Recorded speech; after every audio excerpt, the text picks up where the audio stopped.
Today I'm doing a little TIG welding and some TIG brazing with silicon bronze on thin wall square tubing. It's hot rolled tubing. First thing you got to do is prep it. You're not going to get a good weld or a good braze joint with all that mill scale on there. I like to use a really sharp electrode on thin wall stuff, and I'm using a Jazzy tin ceramic cup with around 22 CFH of argon. First thing I'm going to do is get some really small tacks on here. One reason I want to make really small tacks is because it's always going to pull and draw a little bit, and I don't want it to pull too much. So with that much, about a 30-second or so, I don't even have to move it. I know that this other tack is going to pull it right back straight. Sometimes that takes just a few seconds as the tack cools off, and you figure out how much a tack pulls just by trial and error. So once I get it straight that way, I know that if I tack this thing quickly, two small tacks, it's just not going to move. Now, the issue that I usually have with TIG welding, thin wall, square tubing like this is it's just hard not to penetrate all the way through it, especially with that gap and that bare edge there. And when you penetrate all the way through something like this, you pull in oxides from the backside. And I didn't go in and clean the backside, but even if I had, it wouldn't help a whole lot. And puddle gets kind of squirrely like that. So to cure that, I'm just going to leave the rod in the puddle for the rest of it and see what happens there. By leaving the rod in the puddle, it'll cool the puddle off just a little bit, and the hope is that I won't penetrate all the way through so much. And that helped a little bit. That did go a little bit better. But I think it'll get even better if I use a slightly larger filler wire. So I'm going up in one size to a 1/16, again using the lay wire technique, just leaving the wire in the puddle and running over it. Now arc shots are coming pretty soon, but I sped this clip up quite a bit just to make it easier to watch. Right there, that's a problem too. I'm getting undercut because I'm not pushing enough wire in there. And so it's kind of starving the puddle and pulling metal from the backside again. So on thin wall tubing, you really can't afford to have much undercut. I mean, not only is it ugly, but it reduces the thickness and it's going to show up big time if that thing's powder coated or painted. So we got to cure that. And the easiest way I know how to do it is just go another size wire up for this particular joint. 332 ER70S2. I'm just going to lay it right in there, keep a little pressure on it to keep it in the puddle, and we'll see how that goes. That's going much better. Much better. Putting a little pressure on the rod. If it wants to take a little extra rod, I'm doing a little bit of side-to-side motion. This is a perfect scenario here for using pulse at about 1.5 to 2 pulses a second. When we get to the silicon bronze, actually that's what we're going to do, is set it at 2 pulses a second. But right here I just decided to leave it at straight current, leave the wire in the puddle, and just run right over it. All right, let's go just a little bit less heat this time. I'm using the foot pedal, and my max amperage is set on about 65 to 70. I don't think I was quite full pedal on the last one, but I'm going to use just a little bit less heat here and keep a little pressure on the filler wire. Again, don't want it coming out of the puddle. I want it to satisfy the puddle. I don't want to pull oxidation from the backside, and that one's going a little bit better. Now for these joints, these are a little bit easier, but again, it still works great just to use a 332 wire and leave it in the puddle. And by leaving it in the puddle, it cools the puddle a little bit and you don't penetrate all the way through. All you want to do on a fillet weld like this is penetrate down into the root of the joint and not much more than that, especially on thin wall stuff. So leaving the wire in the puddle like this helps to clean the puddle up because you're not penetrating all the way through and drawing all those oxides into the puddle. And for me, it just helps it flow better. So this, I'm going just a little bit cooler on this one too.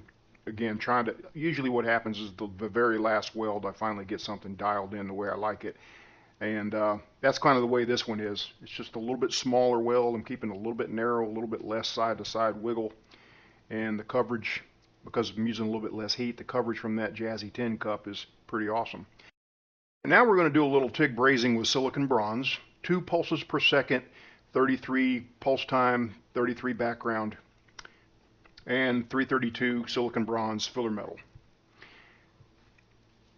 I'm not going to worry about getting it straight on this one. It's just an example. So I'm just going to get four quick tacks on the corner. One thing about silicon bronze, though, it does pull a whole lot less. When it cools off and shrinks, it doesn't draw nearly like weld metal does. So for thin wall square tubing like this, it's kind of a fun rod to use.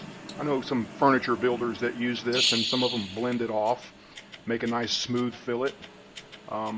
Just depends on what you want.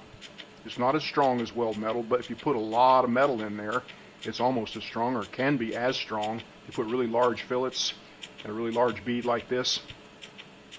2 pulses a second here. I can leave the rod in the puddle or dip it in and out. 2 pulses a second is not so annoying to look at. I don't like pulsing around anything higher than probably 3 or 4. And anything between there and about 33 is annoying. So I'll do one or the other. Slow pulse or jump all the way up to 33 and higher. All right, let's try again. The machine displays an average of the pulse background current and the pulse time. Right now it's displaying 65 amps. I'm trying to keep the rod in there often. I don't really want to melt the base metal. You can do it if you're not careful. If you step out too far ahead of the puddle, you want to stay over the puddle, keep the rod in there often. And a cup like this Jazzy 10 really helps for silicon bronze, keeping that puddle clean. The pulse helps a lot too, keeping it cooled off. That'll keep the oxides down a lot too. So now let's do the fillet welds, or I should say the fillet braze joints, because this is TIG brazing here. Silicon bronze melts at quite a bit lower temperature than steel does, about 1900 versus 2800, something like that. So you just want to flow the metal into the root as much as possible, and I'm putting a little larger than normal fillet here because that's what you do with silicon bronze. You need a large fillet just for the strength. Well, let's see if we can do better on the other side. Who put that there? I know who put that there. My son-in-law put that there. He's running the camera today. All right, let's do the other side and we'll wrap this thing up. It really, really helps to have the metal really, really clean when you're using silicon bronze, and it helps to have a gas lens with a nice big shield of argon. It helps things go a whole lot better. It helps things just wet in and flow nice, and it keeps the puddle clean. That's what you want with silicon bronze. Hey, I'd like to take a minute and tell you about a new kit that I just added to my store. It's called the Furic Arsenal Kit. It's got all the most popular Furic cups, starting with this number 8 Clear Pro. Works great for steel and stainless steel as well as aluminum. Lights up the way for you, helps you see, especially if you've got older eyes like I do. It really does act like a floodlight bulb almost. You can see I'm looking through the cup there on this aluminum piece. It does a great job on steel and aluminum, and it's a good all-around cup for both. It's also got the Jazzy 10, the ceramic version, which is just a little bit bigger, requires maybe 2 or 3 more CFH, maybe 5 more. But this is a titanium joint here. It's in a fixture that does provide a little chill factor, but titanium will really let you know if you've got good shielding or not, and that's a color-free weld. This little mini tube hurricane project here, you can see it getting in those little tight spots with a long stick out, really got good coverage there. The Furic Ceramic 12 is also really helpful for those situations where you really need good coverage with a long stick out.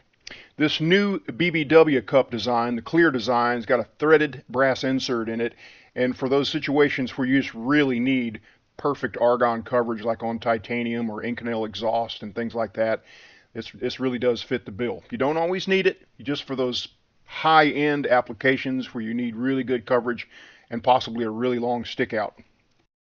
This kit comes in for air-cooled 17 and 26 style. The best way to tell what kind of torch you have is just look at the collet body. If it's close to 2 inches long, this is the kit for you. Now the number 8 Clear Pro uses this little setup here with the O-rings, but the rest of the cups use a threaded design. Just moisten the O-rings, slip the number 8 cup on there, you're ready to go. Also included this CK stubby collet body, and that works best with all the rest of them. They just slide on there. That way you don't have to remove O-rings, take them back on, put them back off, or using the different cups. If you'd like to learn more about these kits,